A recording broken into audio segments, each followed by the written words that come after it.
Boa noite, meus irmãos. Para quem não me conhece, meu nome é Narcleides, sou trabalhadora voluntária da Casa de Francisco e estou aqui para comentar um trecho do Evangelho segundo o Espiritismo. O trecho que eu escolhi para comentar hoje à noite, ele está no capítulo 14, Honrai o vosso pai e a vossa mãe, e o item que eu escolhi é o 9, a ingratidão dos filhos e os laços de família. Essa mensagem de esclarecimento nos foi trazida por Santo Agostinho e foi psicografada em Paris no ano de 1862. E para a gente começar os nossos comentários, eu vou ler aqui o primeiro parágrafo desse tema. A ingratidão é um dos frutos mais densos, mais diretos do egoísmo. Revolta sempre os corações honestos, mas a dos filhos para com os pais apresenta caráter ainda mais odioso. É em particular desse ponto de vista que a vamos considerar, para lhe analisar as causas e os efeitos. Também nesse caso, como em todos os outros, o Espiritismo ele projeta luz sobre um dos grandes problemas do coração humano.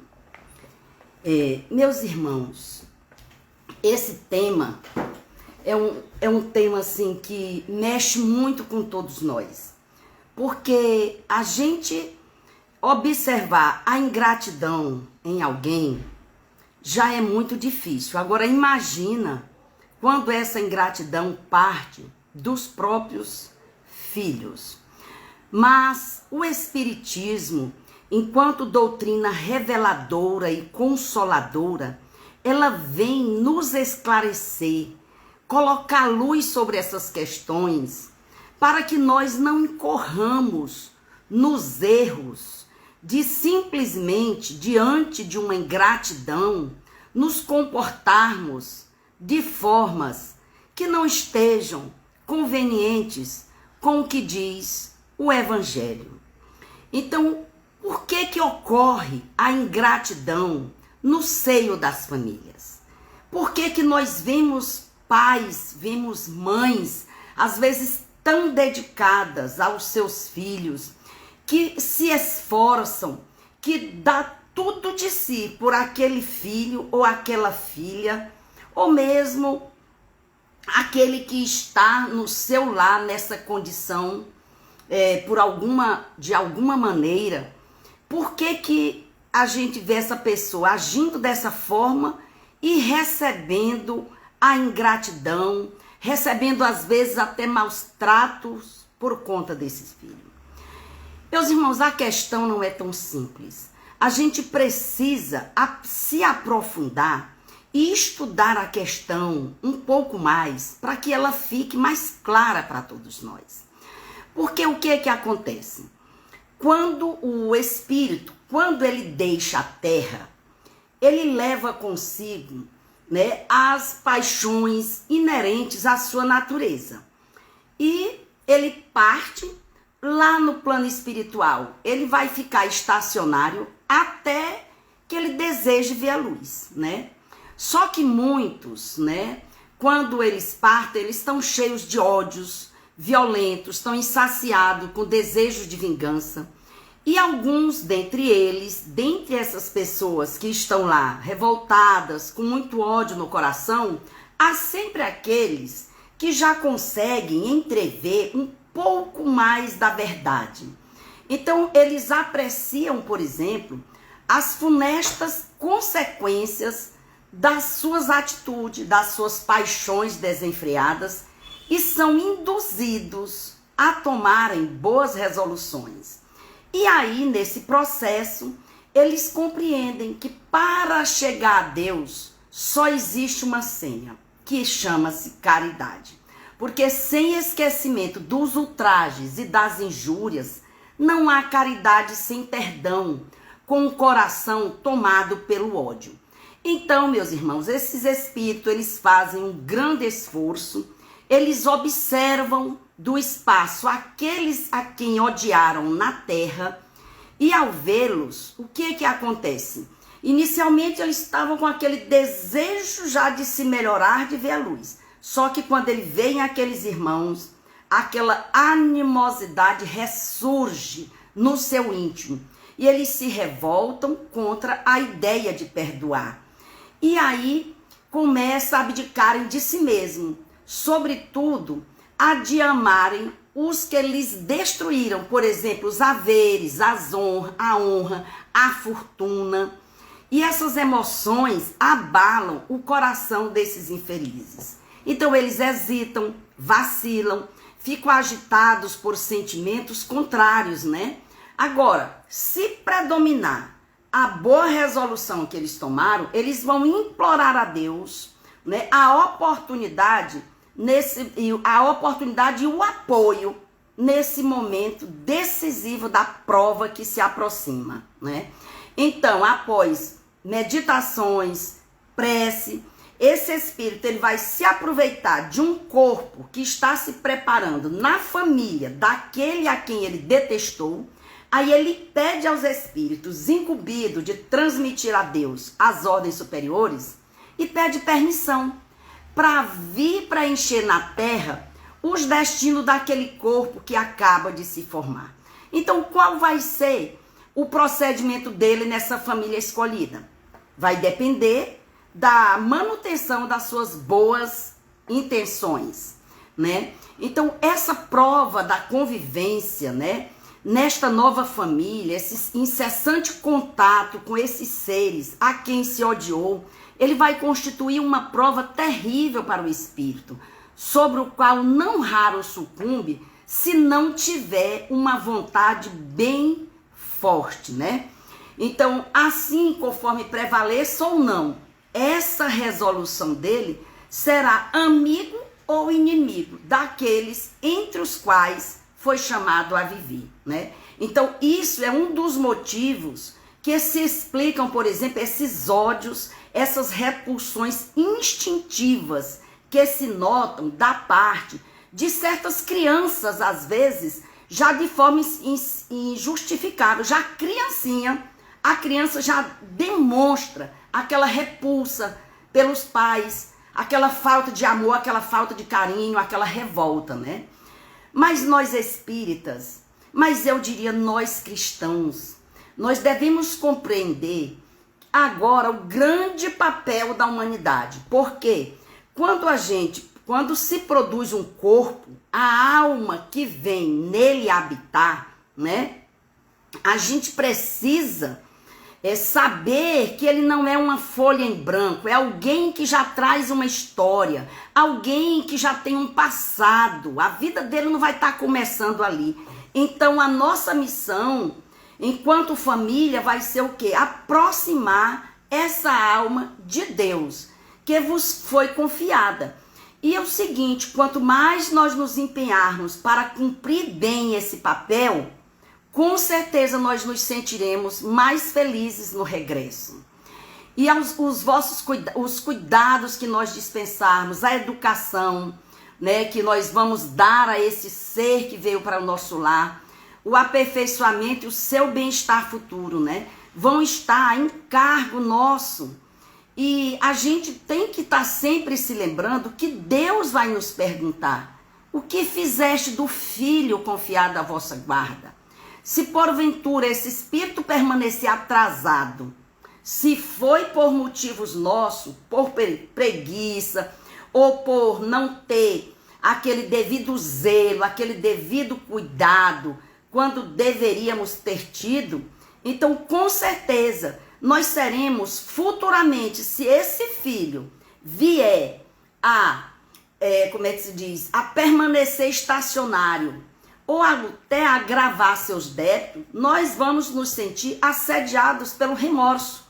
Porque, em termos de futuro, nós vamos, inclusive, pedir a Deus a oportunidade de reparar nossa falta. E vamos pedir uma nova encarnação para os dois, para que num novo momento a gente possa cercar de maiores cuidados, de maiores carinho, e para que possa, ou seja, para que ele um dia possa reconhecer todo esse amor, que a gente dedique todo esse reconhecimento, né?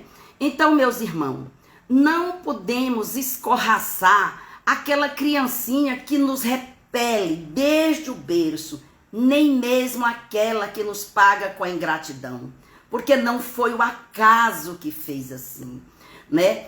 Todos nós temos a intuição, e nós temos uma perfeita intuição do passado, que se revela, e do quais a gente se a gente tiver um pouco de sensibilidade, a gente vai perceber, a gente vai deduzir que ali tem uma relação que precisa ser reconstruída, que precisa ser renovada, né?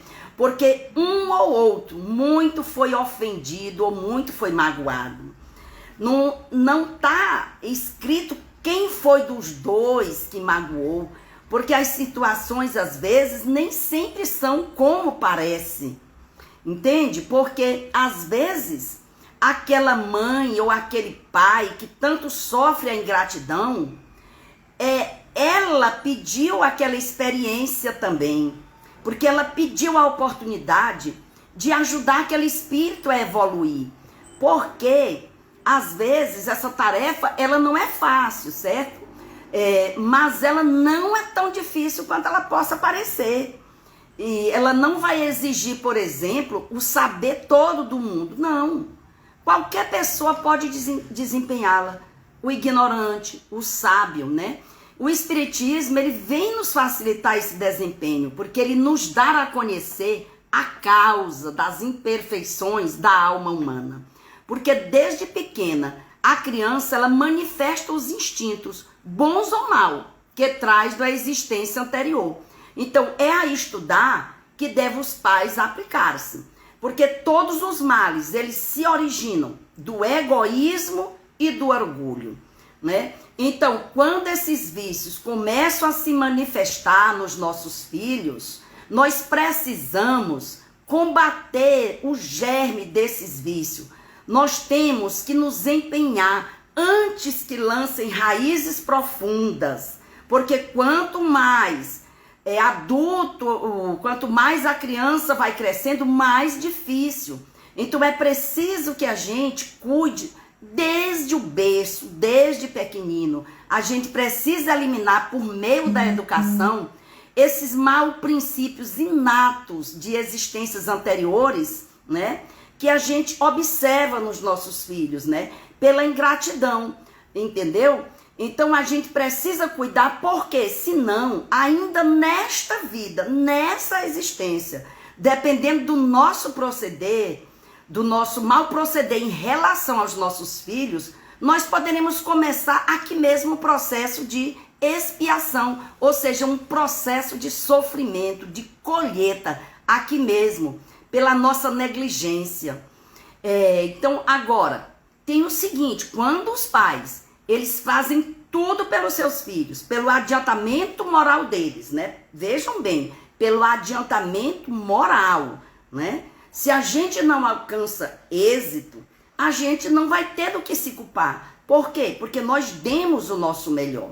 A amargura muito natural, que então lhe advém, né, dessa improdutividade dos esforços, Deus vai nos reservar uma grande consolação, na certeza de que se trata apenas de um retardamento, que lhe será concedido concluir noutra existência, né? Esse trabalho que nós começamos junto a essa pessoa, junto a esse filho, junto a esse espírito, né? Porque um dia nós nos reencontraremos novamente, porque Deus não dá prova superior àquelas a que podemos suportar. Ele só nos permite a que nós podemos cumprir. Se isso não acontece, o que nos falta é a vontade. Agora, quantos há que ao invés de resistirem aos maus pendores, se comprazem no mal? A quem reclamar depois? Meus irmãos, a sementeira é livre, mas a colheita é obrigatória. Agora, a bondade de Deus é tremenda. Nunca fecha a porta ao arrependimento. E um dia, o culpado, cansado de sofrer, com o orgulho abatido, ele retorna, ele abre os braços, igual ao aquele filho pródigo que se lança aos pés do seu pai. E essas provas rudes, meus irmãos, são quase sempre o indício do fim de um sofrimento, de um ciclo de sofrimento, porque se trata do aperfeiçoamento do espírito, quando são aceitas com o pensamento em Deus, né? Então é um momento supremo, compete ao espírito não falir murmurando, se não quiser perder o fruto de tais provas, né? Então, em vez de se queixar, nós temos que agradecer a Deus, né? Porque não há dúvida de que as provas mais duras são essas que afetam os nossos corações. Porque muitos suportam com coragem as misérias, as privações, mas sucumbe com o peso das amarguras domésticas causadas pela ingratidão dos seus, né? Mas o Espiritismo vem nos consolar e vem nos dizer que não há desesperos eternos, não há sofrimentos eternos, e que do esforço de cada um vai depender da destruição em si dessas causas que causam mal. Por isso é preciso que o homem retenha um olhar sobre a existência e não sobre aquela vida atual, que ele se eleve o seu olhar, que ele se estenda esse olhar para o passado e para o futuro, entende? Porque aí nós iremos concluir que essas dores, essas feridas que nós tanto reclamamos, são simples arranhões, né? Então, quando a gente lança esse olhar sobre o conjunto, os laços de família, eles deixam de ser frágeis, deixam de ser esses laços frágeis da matéria e se passam a ser os laços duradouros do espírito, que vão se perpetuar, se consolidar e se depurar ao longo das reencarnações. E a semelhança, a afeição, a semelhança dos gostos, a identidade do progresso moral é o que nos leva a nos reunir, tanto nas nossas migrações terrenas, quanto no mundo espiritual. É aí que vai se originando as famílias homogêneas, as famílias unidas, né? Então, e se de repente em alguma dessas encarnações a gente ficar momentaneamente separada, mais tarde a gente volta a se reunir. Então, meus irmãos, Hermínio Corrêa de Miranda, para finalizar aqui o nosso evangelho, o Hermínio nos diz o seguinte, que a família é um grupo que caminha oferecendo mútuo amparo, revezando-se aqui na terra e no além, uns na carne e outros em espírito, né? E Chico Xavier nos diz o seguinte, que uma mágoa não é motivo para outra mágoa, uma lágrima não é motivo para outra lágrima, uma dor não é motivo para outra dor. Só o riso, o amor, o prazer merecem revanche. O resto, mais que perda de tempo, é perda de vida. Meus irmãos, fiquemos com essa lição e saibamos, meus irmãos, que a gente precisa sempre agradecer, até quando os nossos filhos nos agem com ingratidão, porque nos compete ter um olhar sobre o passado e sobre o futuro. E um dia poderemos todos estar em melhores situações. Boa noite a todos e paz e bem.